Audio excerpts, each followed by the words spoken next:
Salut, bienvenue pour une nouvelle vidéo et pour un nouvel update graphique. Ça y est, au mois de mars, j'ai repris l'habitude de lire des graphiques, donc j'en ai de nouveau à vous présenter. J'ai pas encore fini de vous parler de mes lectures du mois de février en termes de livres, mais je fais une petite parenthèse pour vous parler des graphiques que j'ai lus au mois de mars. Ça change pas grand chose pour vous, et moi ça va me permettre de rendre ces graphiques à la bibliothèque surtout, donc c'est pas trop mal. J'ai pas mal de graphiques à vous montrer aujourd'hui, donc on va commencer tout de suite. Le premier c'est Mauvais Monstre, le tome 1 de Enzo Bercati, et j'ai pas accroché, j'ai même pas fini cette BD. Vraiment, en gros, il n'y a pas vraiment grand chose qui est expliqué, c'est à toi de tout déduire, et moi j'aime pas quand c'est à moi de tout déduire, parce que si tu me dis rien et que tu m'expliques rien, que tu supposes les choses et que c'est moi qui dois faire mon propre avis et faire des déductions, bah, je suis pas sûre de faire les bonnes et je suis pas sûre de comprendre ce que tu veux que je comprenne, et ça me gonfle. Et là c'est le cas. En gros, on va suivre cette jeune fille, ici, là, au milieu, qui va au lycée, etc. Elle est un peu bully au lycée, on va pas se mentir. Elle est un peu méchante avec ses camarades, et en même temps, ses camarades sont méchants avec elle, et tu sais pas trop dans quel sens ça a commencé. Est-ce qu'elle s'est mise à rejeter tout le monde et à être méchant avec tout le monde parce que de base, les gens la critiquaient, ou est-ce que c'est l'inverse? On sait pas. C'est pas vraiment un truc qui est approfondi non plus. Et on est dans un monde où chaque personne a un monstre. Chaque personne a un œuf quelque part. On sait pas quand ils l'ont eu, on sait pas pourquoi, on sait rien. Mais ils ont un œuf qui va éclore à leur adolescence. Et ce sera leur compagnon. Voilà. Chaque personne se balade avec un espèce de petit monstre, voilà, de petit compagnon comme ça, et puis c'est tout. Le compagnon de notre héroïne va éclore, mais il n'est pas comme les autres, il n'est pas gentil. Parce que, a priori, elle n'est pas gentille.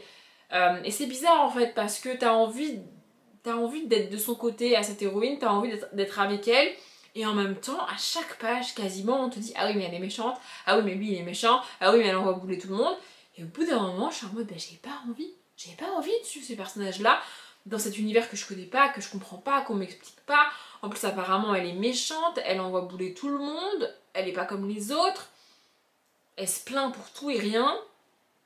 J'ai pas envie de la suivre, vraiment, j'ai pas envie de lire ce truc.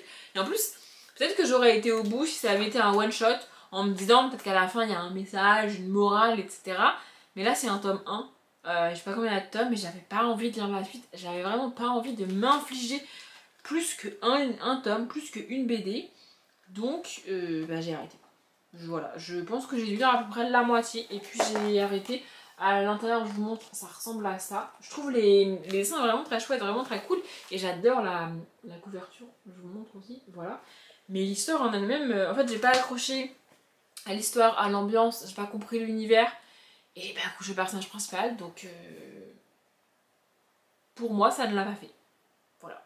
Ensuite j'ai lu plusieurs tomes de Mélusine, mais je les ai plus tous avec moi, donc j'ai lu le tome 16 qui est Balai Enchanté, j'ai lu le tome 17 qui est ici et qui est 100%, j'ai lu le tome 18 que je n'ai plus avec moi qui est Malédiction, et j'ai lu le tome 19 qui est ici et qui est l'élixir de Jouvence. J'adore cette saga, vraiment je la trouve absolument géniale. Dans cette saga on suit Mélusine, une sorcière, donc c'est elle est ici, voilà. Une sorcière qui au début du tome 1 emménage dans un château dans lequel vivent un vampire et une fantôme. Voilà, elle est engagée là-bas pour faire le ménage et s'occuper du château, et en même temps elle peut y vivre. En parallèle, elle va à l'école des sorcières, donc elle a des cours de magie principalement. Et donc voilà, on va suivre Mélusine qui fait le ménage dans ce château. Il y a quelques interactions avec le vampire et la fantôme, c'est pas le cœur de la saga, mais c'est quand même là. Et qui va à l'école donc avec ses amis, ses camarades, et principalement Cancrelune, qui est une cancre en fait, hein, voilà, son nom vient de là, je pense. Cancrelune, c'est la meilleure amie de Mélusine. Mélusine, c'est la bonne élève, elle réussit à peu près tout, elle adore la magie, elle est très douée, elle est très forte en potion, en vol sur un balai, etc. etc. Cancrelune est nulle en tout, elle n'arrive à rien, c'est une catastrophe cette fille, et j'adore cette saga, vraiment. Sur les premiers tomes, c'était vraiment une histoire par planche, ou une histoire sur 2 planches maximum dans la BD, vous voyez, et plus on avance dans la saga, plus on a une histoire par tome, et moi c'est ce que je trouve très cool. Donc dans le tome 16 qui s'appelle Balai Enchanté, eh bien justement Mélusine va essayer d'aider Cancrelune, elle va lui donner des cours de balai, des cours de vol, parce que Cancrelune vraiment c'est une catastrophe, dès qu'elle monte sur un balai, elle tombe, elle chute, elle se prend des murs, enfin c'est une catastrophe, vraiment c'est une catastrophe. Donc Mélusine essaye de l'aider au milieu de son quotidien, de nettoyer le château et des interactions avec le vampire, etc. etc. Elle va essayer d'aider Cancrelune à voler, mais c'est pas gagné, parce que Cancrelune est vraiment pas doué. Dans le tome 17 qui s'appelle 100%, c'est le vampire qui reçoit un de ses ancêtres, donc également vampire, au château. Sauf que l'arrivée du vampire n'est pas prévue, et donc quand il arrive, on sait pas que c'est lui, et il va lui arriver des mésaventures à ce vampire-là, et Mélusine, avec sa magie, va essayer d'aider ce vampire, mais avec Cancrelune dans les parages et une fée qui est la cousine de Mélusine, qui s'appelle Mélisandre, Mélusine va pas réussir à faire exactement ce qu'elle veut, et elle va enchaîner les galères et les problèmes, et le vampire va en subir un petit peu les conséquences.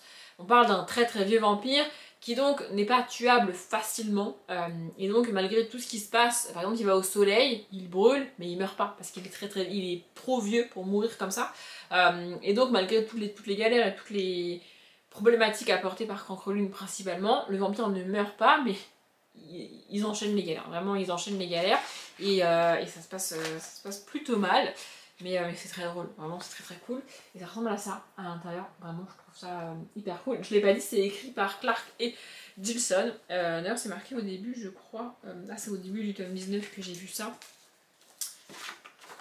Oui, voilà, dessin Clark, scénario Gilson et couleur cerise. J'avais jamais vu cerise, mais écoutez, voilà. Donc voilà, pour le tome 17, franchement j'ai adoré le tome 17, vraiment. Le tome 18 c'est donc Malédiction, alors celui-là c'est l'un de mes préférés je pense, j'ai trouvé ça hilarant. En gros dans le tome 18 donc qui s'appelle Malédiction, ils ont un cours de une espèce de sortilège, un truc comme ça, et un cours sur les malédictions évidemment, et le prof en faisant une démonstration va se tromper et il va inverser Cancrelune et Mélusine. C'est-à-dire que physiquement, c'est un peu comme dans Freaky Friday si vous connaissez, avec la mère et la fille qui inversent de... La mère va dans le corps de la fille et la fille va dans le corps de la mère, et ben là c'est à peu près le même truc, sauf que c'est juste pour les malédictions et la galère. En gros, après cette inversion par le prof qui n'a pas fait exprès, Mélusine fait que des bêtises, n'arrive plus à faire de potions, n'arrive plus à voler, ne fait que tomber à le malheur de Cancrelune. Et Cancrelune, elle, arrive à faire des potions hyper cool, elle est bonne élève, elle vole super bien sur son balai, elle fait des loopings, des machins, des trucs, elle est trop forte. Et Mélusine, ça la gonfle, tu vois. On a ce côté un peu, ah bah je comprends que même malgré toute mon aide et malgré tout ce que je te dis, t'y arrives pas, parce qu'en fait, même si t'appliques ce que je te dis, ça marche pas parce que t'es maudite. Et en même temps, le côté, tu veux pas récupérer ta malédiction parce que meuf, j'en peux plus en fait, j'en ai marre, tu vois. Et l'autre, elle est un peu en mode, c'est bizarre parce que je vole bien et je trouve ça cool, mais en même temps, c'est pas normal parce que normalement ça marche pas comme ça, vous voyez. Et donc on va suivre ça, et franchement, j'ai adoré le tome 18, j'ai trouvé ça trop cool. Et vraiment, en fait, tout le principe du tome, c'est résoudre ce problème, cette espèce de malédiction. On a une Mélusine qui déprime, vraiment. Voilà. Et dans le tome 19, donc, qui s'appelle l'élixir de jouvence, en gros, c'est un peu basé sur les contes ici. Au tout début, Mélusine va rencontrer une vieille dame, mais vraiment une très vieille dame, hein. Je vais vous la montrer, c'est vraiment au tout début. Voilà, elle rencontre cette vieille dame-là. Qui croit qu'elle est une princesse hyper belle, hyper jeune, hyper fraîche, etc. Et elle va raconter son histoire qui est en fait l'histoire de la princesse Aurore. Donc avec cette histoire de maléfique qui l'a condamnée à se piquer le doigt sur une pique à ses 16 ans, machin bidule, et de la super fée qui a dit bah non, tu vas pas mourir avec cette pique, tu vas juste tomber dans un sommeil de 100 ans. Sauf que dans le Disney, au bout de 100 ans, elle a la même tête, la princesse, bah là non, elle a 100 ans de plus, et donc elle a l'impression d'être une princesse hyper jeune, hyper belle, hyper fraîche, alors qu'en fait elle est vieille, et elle est pas très belle. Et donc Mélusine va essayer de l'aider, et donc de faire cet élixir de jouvence pour la rajeunir, sauf que ça va très mal se passer, et qu'il n'y a pas que la princesse qui va rajeunir, comme le montre la couverture, et donc on va suivre nos personnages, avec la tête qu'ils ont là, sur la couverture, pendant tout le tome, à essayer de inverser cet élixir de jouvence. Et à la fin, on rencontre plein d'autres contes. Il y a Blanche-Neige, il y a Réponse, il y a La Belle et la Bête. Voilà, on a une planche par conte, comme ça. J'ai trouvé ça vraiment hyper cool, vraiment hyper chouette. Donc on a ce point de départ là avec cet élixir de jouvence, on a toute une partie du tome où on suit Mélusine et ses amis qui ont pris l'élixir de jouvence perdu dans la forêt à essayer de se débrouiller alors que bah, ce sont clairement des enfants. Et on a cette fin avec tous les contes qui s'enchaînent. J'ai trouvé ça très cool. Vraiment, j'ai adoré ce tome-là. Là, vraiment, les 4, enfin les 16, 17, 18, 19, oui, les 4 tomes que j'ai lus, j'ai trouvé ça génial. J'ai adoré. Je crois que les tomes 10, 11, 12, j'avais moins aimé. Mais là, franchement, j'ai trouvé ça absolument génial. Je vais essayer de trouver la suite à la bibliothèque. Je crois qu'en tout, il y a 27 tomes de sortie. Je sais pas si à ce jour, la saga est finie. Je pense que oui. Mais faudrait que je vérifie. Oui, je pense que c'est fini parce que là c'est achevé d'imprimer en 2019 et il y a les 27 tomes décrits derrière et aujourd'hui encore en 2025 il y a 27 tomes, il n'y en a pas eu d'autres. Donc je pense que la saga est finie. Mais en tous les cas je vous recommande cette saga parce que je la trouve absolument géniale. Et ensuite, à la bibliothèque, j'ai trouvé la suite d'une saga de BD que j'ai commencé il y a des années et des années. Je viens de vérifier, le tome 4 est sorti en 2021 et je pense qu'au moment où j'ai lu le tome 3, le tome 4 n'était pas sorti. Du coup, c'est pour ça que j'ai pas enchaîné et j'ai pas lu la suite. Et puis après, bah, j'ai oublié. Après, je me suis inscrite à la bibliothèque et j'ai emprunté plein d'autres BD et j'ai zappé cette saga, honnêtement. Et là, j'ai trouvé les tomes 4 et 5. Je ne sais pas s'il y a un tome 6, il faudrait que je me renseigne. Le tome 5 est sorti en 2022, donc si tome 6 il devrait être déjà sorti a priori. Bref, cette saga c'est Sorceline, avec donc ici le tome 4 qui s'appelle Rêve et Cauchemar et le tome 5 qui s'appelle Le Seigneur de Vorn de Sylvia Douillet et Paola Antista. Vu la fin du tome 5, logiquement on devrait y avoir un tome 6 parce que l'histoire n'est pas vraiment finie. Et même si ça fait des années et des années que j'avais lu les 3 premiers tomes, j'ai pas eu beaucoup de mal à raccrocher les wagons et à me rappeler de ce qui s'était passé avant. Alors même qu'il n'y a pas de résumé, ou alors en tout cas s'il y en a un, je l'ai pas lu. Bref. Dans cette saga, on suit Sorceline, donc, qui est notre personnage principal, et qui au début du tome 1 va intégrer une île, qui s'appelle donc l'île de Vorn, et intégrer un espèce d'apprentissage avec 5 ou 6 élèves et un professeur. En gros, cette espèce de professeur est le gardien de l'île et il cherche son futur remplaçant. Donc il a plusieurs élèves en cours pour leur apprendre des choses, etc. Et à terme, le but c'est qu'ils choisissent un assistant qui deviendra ensuite le gardien de l'île. C'est ça qu'on suit. Et donc on a Sorceline qui arrive sur cette île au début. On parle d'une île avec des créatures fantastiques. Là dans un des tomes il est question d'une chimère je crois. Enfin en tout cas d'une créature constituée avec les parties des corps de plusieurs autres créatures. Je sais pas si vous voyez ce que je veux dire mais en gros c'est ça. Et donc voilà, on va suivre Sorceline. Et sur cette île, il se passe quand même des choses bizarres. Il y a des créatures qui disparaissent, des créatures qui sont malades, qu'il faut soigner, il faut comprendre ce qui leur arrive, etc. Et donc en fait, aider ces créatures-là et les soigner, c'est ce qui fait leur apprentissage à ses élèves. C'est comme ça que le professeur leur enseigne ce qu'ils doivent savoir. Franchement, dans mon souvenir, j'avais pas trop accroché aux 3 premiers tomes. Je les avais lus mais j'avais pas trouvé ça dinguissime. C'est aussi pour ça que j'ai oublié de lire la suite. Et bah là franchement les tomes 4 et 5 j'ai adoré. J'ai qu'une hâte, c'est de lire le tome 6. Je sais pas si le tome 6 est le dernier. Je l'ai pas trouvé à la bibliothèque, il va falloir que je rentre ces BD là. Donc je me suis dit que j'allais vous les présenter ici et puis que je vous reparlerai du tome 6 plus tard quand je l'aurai trouvé si jamais. Mais franchement j'ai adoré ce tome 4 et 5.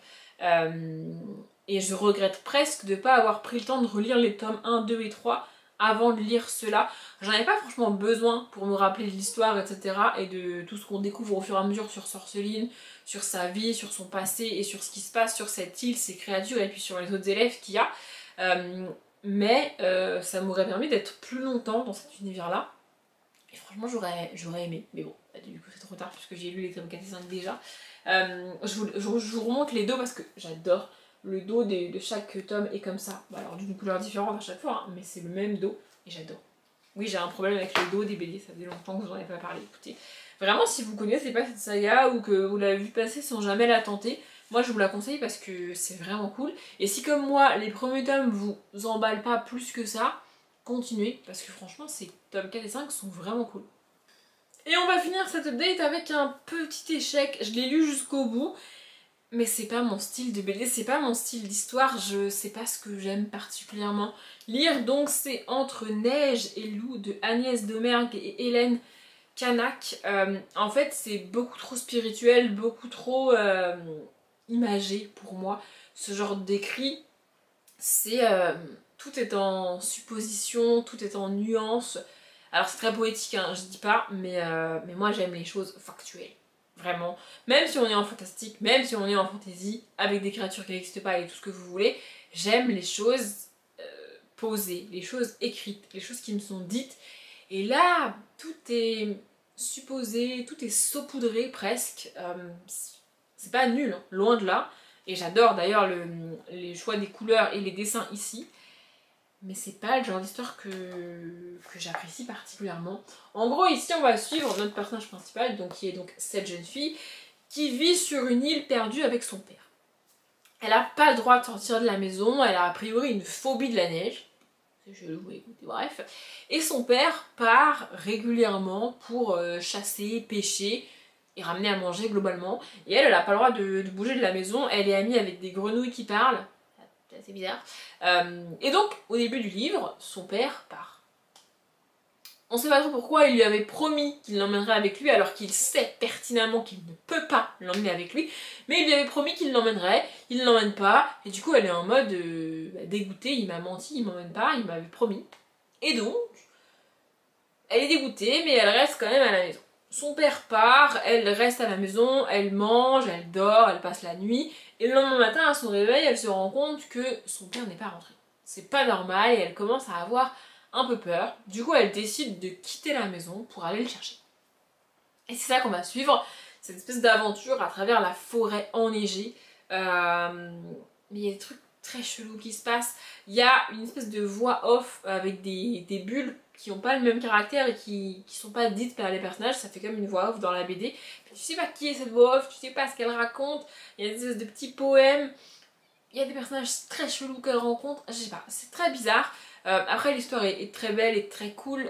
Et la fin est vraiment très mignonne presque, j'ai envie de dire. C'est très touchant en tout cas. En gros c'est une histoire que j'ai quand même bien aimée. C'est un personnage que je trouve très chouette et une fin, une morale très intéressante. C'est juste que c'est pas raconté de la manière dont j'aurais aimé que ça me soit raconté. C'est juste le style et le choix de la narration que j'ai pas apprécié. Mais ça m'a pas empêché de lire l'histoire quand même et de la trouver quand même intéressante. Le fond est bien, la forme n'est pas pour moi, en gros. Je vous avoue que j'ai un petit peu galéré à tourner cette vidéo, je sais pas trop ce que ça aura donné après montage et du coup je n'ai aucune idée du temps que dure cette update, mais je vais m'arrêter là parce que je vous ai dit tout ce que je voulais vous dire sur ces 4 BD, sagas de BD. J'espère que la vidéo vous a plu. Comme d'habitude, je vous souhaite une bonne journée, un bon après-midi, un bon appétit ou une bonne nuit et je vous dis à bientôt.